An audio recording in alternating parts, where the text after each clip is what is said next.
नरेंद्र जी नमस्कार। सबसे पहले यूएस और ईरान के बीच जो ये चल रहा है, कभी लगता है कि कुछ न्यूक्लियर डील साइन हो जाएगी, फिर हम और सैंक्शंस आता हुआ देखते हैं। अब जो यूएस ने कहा है कि ईरान से कारोबार करने वाली कंट्रीज यूएस से कारोबार नहीं कर सकती, आप इसे कैसे रीड कर रहे हैं और इसका इंडिया पे क्या इम्पैक्ट है? देखिए, वो हम ईरान से हमारा बहुत ज्यादा कारोबार तो अभी है भी नहीं, और बहुत ज्यादा तेल हम दरअसल उनसे काफी समय से हम तेल मंगाते ही नहीं है। बीच में हमने 2 पार्सल उनसे खरीदे थे, लेकिन वो भी जो है कोई बहुत बड़ी उसकी संख्या नहीं थी, तो उससे हमारे पे कोई असर पड़ने वाला नहीं है।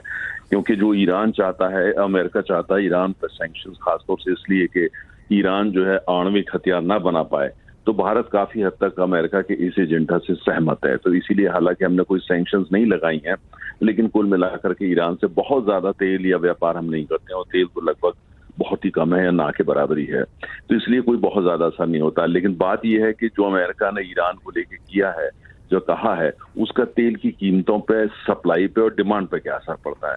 अगर आप ईरान को देखते हैं, वहां का ईरान के तेल का सबसे बड़ा उपभोक्ता चीन है, और चीन कुल मिलाकर के वहां पर डिमांड जो है तेल की काफी कम हुई है, और लेकिन वो भारी मात्रा में ईरान का तेल जो है वो चीन को ही जाता है। किस दाम पे जाता है, कैसे जाता है, किस तरह के शिप्स हैं, शिप्स का क्या इंश्योरेंस होता है, उसके बारे में बहुत ज्यादा जानकारी बाजार में नहीं है, और उसका अब जो है बाजार बहुत बड़ा इम्पैक्ट भी नहीं पड़ता। तो मुझे लगता है इसकी चिंता ज्यादा नहीं है। जो सबसे ज्यादा जो आप देख रहे हैं डिमांड साइड में, जो डिमांड कम हो रही है, जिससे कीमतें कम हो रही हैं, उसकी मुख्य वजह यह है कि सऊदी अरब जो मुख्य जो है बहुत ओपेक का सबसे बड़ा सदस्य है, वो उसने कुल मिलाकर के अब ये ठाना है कि ठीक है, हम प्रोडक्शन कट और नहीं करेंगे। हमारा जो मार्केट शेयर है, जो काफी हद तक अन्य देशों के पास जा रहा है, हम उसको रोकेंगे। जैसे भारत का जो है अभी तक सऊदी अरब बहुत बड़ा सप्लायर था, लेकिन आज रूस जो है भारत का बहुत बड़ा सप्लायर है। तो कहीं ना कहीं जो चिंता है, वो चिंता सऊदी अरब की ये हो गई है, और सऊदी अरब के साथ ओपेक के कई अन्य देशों की, कि अपना मार्केट शेयर बचाओ।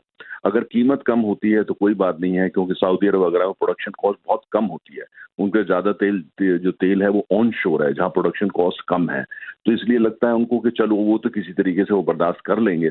लेकिन मार्केट शेयर अगर हाथ से चला जाता है तो वो नुकसान कर जाएगा। डिमांड जो है, इसीलिए आप देख रहे हैं कहीं से बढ़ती नजर नहीं आ रही। भारत ही एक ऐसी जगह है जहां से डिमांड बढ़ रही है।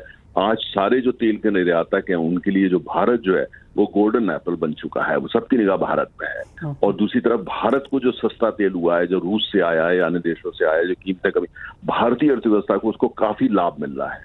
तमाम परेशानियों की, जो वर्ल्ड में जितनी परेशानियां, टैरिफ वॉर वगैरह वगैरह, उसके बावजूद भी आईएमएफ भी मान रहा है कि उस सब के बावजूद भी भारत का जीडीपी ग्रोथ 6% तो पक्का है। दुनिया में कितने देश हैं जितनी बड़ी अर्थव्यवस्था जहां 6% पक्का हो, ऐसा आईएमएफ कह रहा है। तो इसीलिए डिमांड जो है वो वरी का विषय है, सप्लाई में दिक्कत नहीं, लिहाजा कीमतें नीचे है। और यहाँ से कितनी नीचे आपको जाती हुई नजर आती हैं? क्योंकि जहाँ पर हम खड़े हैं फिलहाल यूएस के लिए तो $60 के नीचे और 62 ब्रेंट के आसपास, और जैसे आपने कहा कोई भी ऐसी खबर नहीं है कि हम प्राइसेस को सपोर्ट आता हुआ देखें। देखिए, मुझे लगता है कि अगर $60 से भी नीचे चला जाए, 58-57 चले जाए, तो कोई बहुत ज्यादा जो है वो आश्चर्य की बात नहीं होगी, लेकिन वो वहां टिकेगा नहीं। देखिए, हमको ये मान के चलना पड़ेगा, अगर जो तेल है वो $60 पर पहुंचता है, तो क्या अमेरिकी अर्थव्यवस्था को उससे फायदा होगा? क्योंकि दुनिया की सबसे बड़ा उत्पादक अमेरिका है, सबसे बड़ा निर्यातक भी अमेरिका है। गैस का यूरोप ज्यादातर गैस जो पहले रूस से लेता था, आज अमेरिका से लेता है। तो कुल मिलाकर के उनकी जो बड़ी बड़ी कंपनियां हैं, उनको भी नुकसान होगा। ओपेक देशों को तो होगा ही होगा, नॉन ओपेक को भी होगा। तो मुझे लगता है वो पहुंच जाए तो कोई सेलिब्रेशन की बात नहीं होगी, चाहे वो बड़े इंपोर्टर हो या बड़े एक्सपोर्टर। तो लेकिन ये कि अगर जो मेरा ये मानना है, इन सब के बावजूद जो हालात हैं, tariff war, Ukraine, Gaza, even India Pakistan, ये सबको अगर आप एक बास्केट में डालते हैं, तो भी मुझे लगता नहीं कि अगर जो $65 से नीचे अगर कीमत जाती है तो वहां टिक पाएगी, वो सस्टेनेबल नहीं होगी। अगर 65, 68, 70 ये आप दायरे को लेकर के चलते हैं, तो मुझे लगता है आप काफी सेफ हैं। और अगर आप इस दायरे से आप नीचे जाते हैं या बहुत ऊपर जाते हैं, तो वो तो फिर जिससे आम भाषा में सट्टेबाजी बोलते हैं, उसको मैं वही कहूँगा, स्पेकुलेशन है, जिसका कोई आधार नहीं है। Fair point mister Taneja, as always बहुत शुक्रिया साथ जुड़ने के लिए। तो क्लियरली जैसे कहा कि ब्रेंट के भाव शायद 57 तक भी यहाँ पर जा सकते हैं, जिस तरह का मोमेंटम नीचे की तरफ है, लेकिन वहाँ पर सस्टेन नहीं करेंगे। धर्मेश, आप कैसे देखते हैं प्राइसेस और एक नियर टर्म स्ट्रैटेजी?